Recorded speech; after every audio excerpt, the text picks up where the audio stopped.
Hello students, आज हम करेंगे क्वेश्चन नंबर 11 जो है शिक्षा और समाज के बारे में। तो क्वेश्चन कुछ इस तरह से है हमारा कि शिक्षा समाज व्यवस्था का सर्वोच्च माध्यम है, व्याख्या कीजिए। जैसा कि हम जानते हैं, शिक्षा जो है समाज की व्यवस्था को निर्माण करने में महत्वपूर्ण भूमिका निभाती है। शिक्षा के द्वारा ही जो समाज की प्रणाली होती है वो व्यवस्थित ढंग से चलती है, ठीक है। और समाज का ढांचा भी शिक्षा को प्रभावित करता है।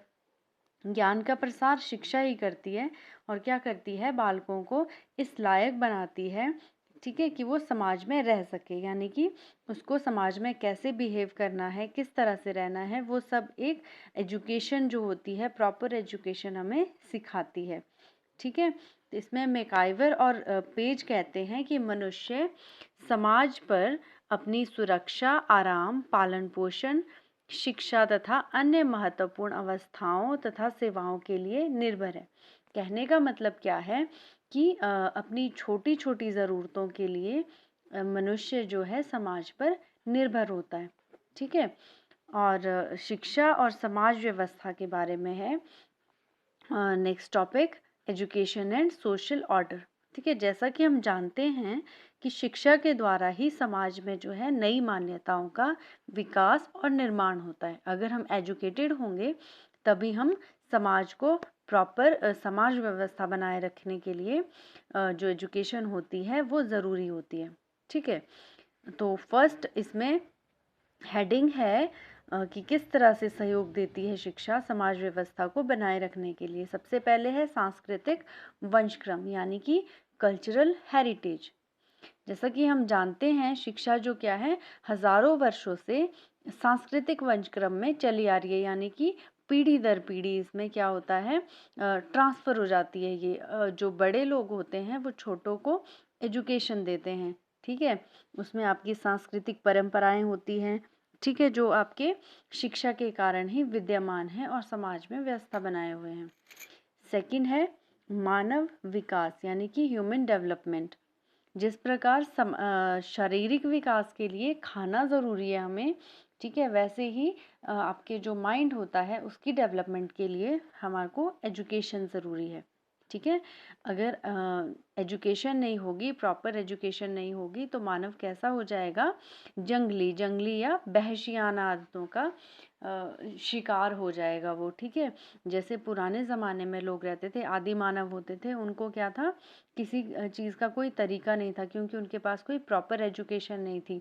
उनको ठीक से बिहेव करना नहीं आता था, उनको रहना नहीं आता था कि किस तरीके से समाज में एक दूसरे के साथ बिहेव करना होता है, ठीक है। अगर अभी भी प्रॉपर एजुकेशन किसी के पास नहीं होगी तो क्या कह रहे हैं ये, कि शिक्षा जो होती है मानव को जंगली या वहशियाना आदतों का बहिष्कार करती है, यानी कि वो उसको इस तरह से बिहेव नहीं करने देती है। थर्ड है हमारे पास, शिक्षा समाज की प्रवृत्तियों का केंद्र है, यानी कि education is the centre of social activities. शिक्षा क्या करती है, समाज की उन सभी प्रवृत्तियों का केंद्र है जिसमें व्यक्ति अपना जीवन व्यतीत करता है, ठीक है। इसलिए क्या होता है कि पढ़ाई के अलावा भी बाकी चीज़ों को इसमें स्थान दिया जाता है। यानी कि सिर्फ बुकिश नॉलेज ही नॉलेज नहीं होता है, उसके अलावा भी हम समाज में बहुत सारी चीज़ें सीखते हैं, ठीक है। क्योंकि क्या होता है कि ये सारी क्रियाएं जो होती है समाज व्यवस्था का पर्याप्त ज्ञान देती है बालकों को, ठीक है। जैसे कि आप स्कूल में देखते हो, स्कूल में सिर्फ हमें बुकिश नॉलेज नहीं दी जाती है, उसके अलावा अदर एक्टिविटीज़ भी हमसे करवाई जाती हैं, ठीक है। बच्चों को होगा कई बार, बच्चों को जो स्कूल में है बहुत सारी एक्टिविटीज़ कराई जाती हैं। उसमें स्पोर्ट्स हो गया, कई बार आपके कॉम्पिटिशन्स होते हैं, स्पीच के अलग अलग तरीके के कॉम्पिटिशन्स होते हैं, ड्राइंग कॉम्पिटिशन, ठीक है। वो क्यों होते हैं, ताकि जो बच्चा है वो अपने आप को इस लायक बनाए कि वो सिर्फ बुकिश नॉलेज तक ही सीमित ना रह जाए, ठीक है। आगे जाकर समाज में उसको वो आगे चलकर समाज में बाकी चीज़ों में भी पार्टिसिपेट कर सके, ठीक है। तो नेक्स्ट है नंबर 4, समाज व्यवस्था और राज्य का संबंध। Relationship between state and social order. इसमें कहा गया है कि जो राज्य होता है वो समाज में क्या करता है, शिक्षा का जो वो रहता है, सारा का सारा शिक्षा का जो शिक्षा प्रणाली होती है पूरी की पूरी, वो आपकी गवर्नमेंट पे यानी कि जो भी आपकी स्टेट की गवर्नमेंट होती है उसके ऊपर निर्भर होती है। ठीक है, ऐसा क्यों है? क्योंकि जो राज्य होते हैं वो शिक्षा प्रणाली को अपनी आवश्यकता के अनुरूप बदलते रहते हैं। ठीक है, जैसे कि आपकी जब गवर्नमेंट चेंज होती है तो अपने अकॉर्डिंग, अपनी ज़रूरतों के अकॉर्डिंग आपका एजुकेशन सिस्टम भी चेंज कर देता है, पॉलिसीज़ चेंज कर देते हैं। जैसे आपने देखा होगा कुछ साल पहले कॉलेज में अचानक से रूसा ले आए, ठीक है, सेमेस्टर सिस्टम कर दिया, लेकिन अब क्या किया लास्ट ईयर से फिर से उन्होंने वही चीज़ें, रूसा हटा दिया, ईयरली सिस्टम कर दिया। ठीक है, वो कौन करता है डिसाइड? आपका जो गवर्नमेंट होती है, जो आपके शिक्षा मंत्री हो गए या कोई और चीज़ें होगी। ठीक है, वो लोग क्या करते हैं, अधिकारी जो होते हैं वो एजुकेशन को अपने अकॉर्डिंग चेंज करते रहते हैं। ठीक है, तो इसमें क्या होता है, जो शिक्षा जो है अधिकारियों के हाथ का खिलौना बनकर रह जाती है और उसकी मौलिक सद्भावना का अंत हो जाता है। ठीक है, नेक्स्ट हेडिंग है सामाजिक कुशलता का निर्माण, क्रिएशन ऑफ सोशल एफिशिएंसी। शिक्षा का कार्य अपने कार्यक्रम के सामाजिक कौशल का निर्माण करना है। इससे बालकों में क्या होता है, आत्मनिर्भरता और दृढ़ विश्वास एवं संकल्प का विकास होता है और एक नए समाज का निर्माण होने लगता है। ठीक है, नेक्स्ट है व्यक्ति तथा समाज का समन्वय, यानी कि synthesis between individual and society. ठीक है, जो शिक्षा होती है वो समाज व्यवस्था और व्यक्ति तथा समाज की आवश्यकता के अनुसार ही कार्य करती है। ठीक है, क्योंकि एजुकेशन जो होती है वो किस लिए है? ठीक है, एजुकेशन देखो हमने पहले भी पढ़ा है कि इंडिविजुअल जो एजुकेशन होती है, ठीक है, इंडिविजुअली एक व्यक्ति का विकास करने के लिए उसको दिया जाता है, ताकि जो व्यक्ति है वो प्रॉपर एजुकेशन ले और उसका प्रॉपर विकास हो सके। लेकिन जो इंडिविजुअल है, जो व्यक्ति है, उन्हीं से मिलकर ही समाज भी बनता है। अगर व्यक्ति शिक्षित होगा तभी समाज भी शिक्षित होगा। ठीक है, इसीलिए क्या है, जो शिक्षा होती है वो समाज व्यवस्था और समाज की आवश्यकता के अनुसार ही कार्य करती है। व्यक्ति का समाज व्यवस्था में उतना ही सहयोग होता है जितना समाज का सहयोग व्यक्ति के निर्माण में। ठीक है, ये दोनों एक दूसरे पर निर्भर होते हैं। ठीक है, व्यक्ति समाज के लिए क्या कार्य करता है और समाज व्यक्ति के लिए कार्य करता है। व्यक्ति तथा समाज की आवश्यकता के अनुरूप ही स्कूल्स और आपके अदर जो संस्थाएं होती हैं वो बनती हैं। ठीक है, नेक्स्ट है हमारे पास टॉपिक भारतीय समाज तथा शिक्षा, यानी कि इंडियन सोसाइटी में जो है एजुकेशन का क्या स्टेटस है, किस तरीके से रहता है। ठीक है, आज के टाइम में हमने देखा होगा कि जो शिक्षा है भारतीय समाज में पहले से व्यक्तिवादी रही है। ठीक है, यानी कि इंडिविजुअल एजुकेशन पर ही हमारे जो इंडियन उसमें बल दिया जाता है कि आपका जो सेल्फ है, यानी कि जो आपका एक व्यक्ति है, व्यक्तिगत शिक्षा पे ही बल दिया जाता है। ठीक है, पुराने टाइम में भी क्या होता था कि इंडिविजुअली यानी कि व्यक्तिगत रूप से बच्चों को पढ़ाया जाता था।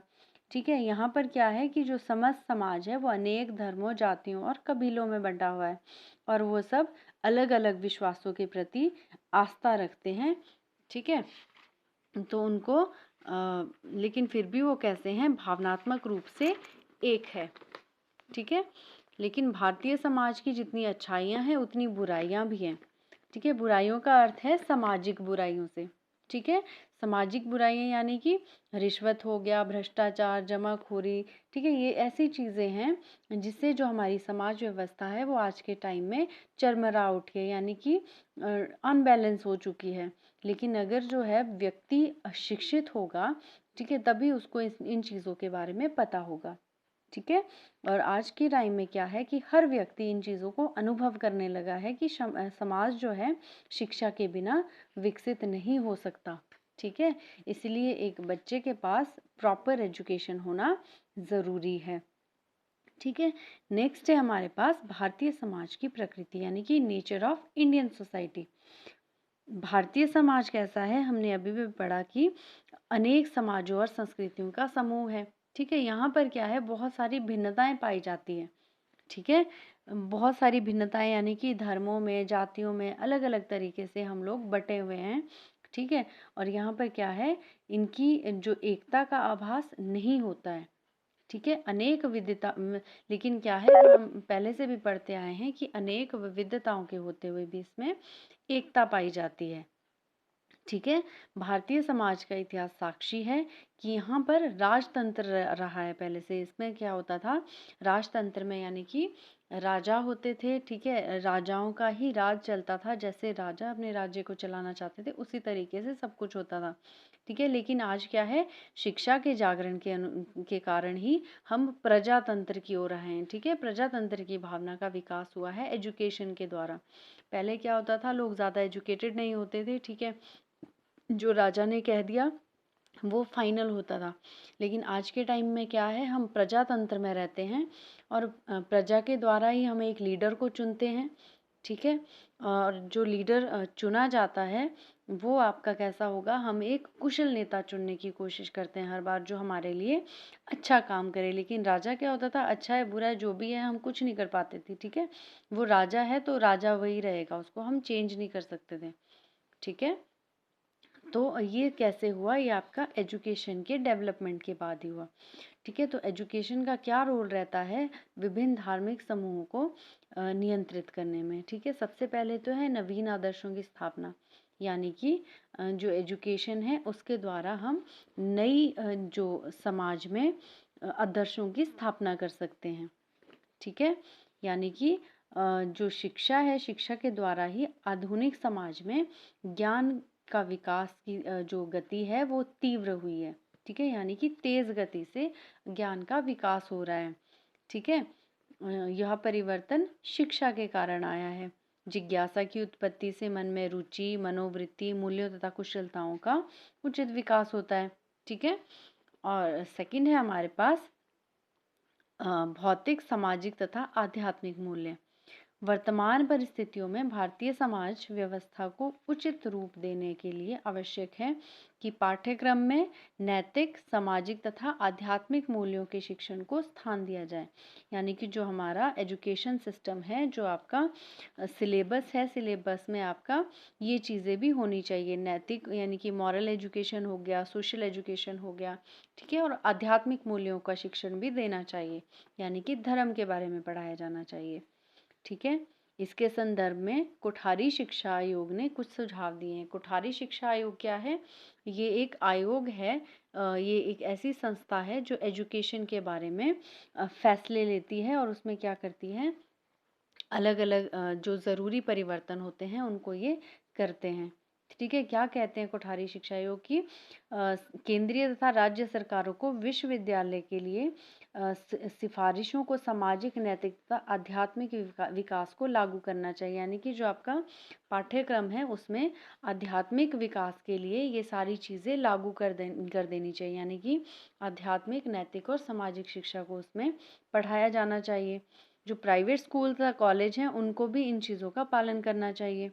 और स्कूल तथा कॉलेजों में सामाजिक, नैतिक तथा आध्यात्मिक मूल्यों के विकास के लिए टाइम टेबल होना चाहिए और ऐसे अध्यापक होने चाहिए जो अलग से इन चीज़ों का की व्यवस्था देखें। और प्रशिक्षण विद्यालयों में तो यह कार्यक्रम अवश्य होना चाहिए, ठीक है। क्या कह रहे हैं ये कि जो आपका पाठ्यक्रम है उसमें ये चीज़ें शामिल हो, अलग से इसके लिए टाइम टेबल हो और अलग से इसके लिए टीचर रिक्रूट्स किए जाएं, ठीक है। नेक्स्ट है हमारे पास समाज की मानव शक्ति का उपयोग, यानी कि जो मैन पावर होती है समाज की उसको ज़्यादा यूज़ होनी चाहिए। और वो कैसे यूज़ होगी, अगर व्यक्ति शिक्षित होगा तभी वो अपना पूरा पूरा सहयोग दे पाएगा समाज को, समाज के विकास के लिए, ठीक है।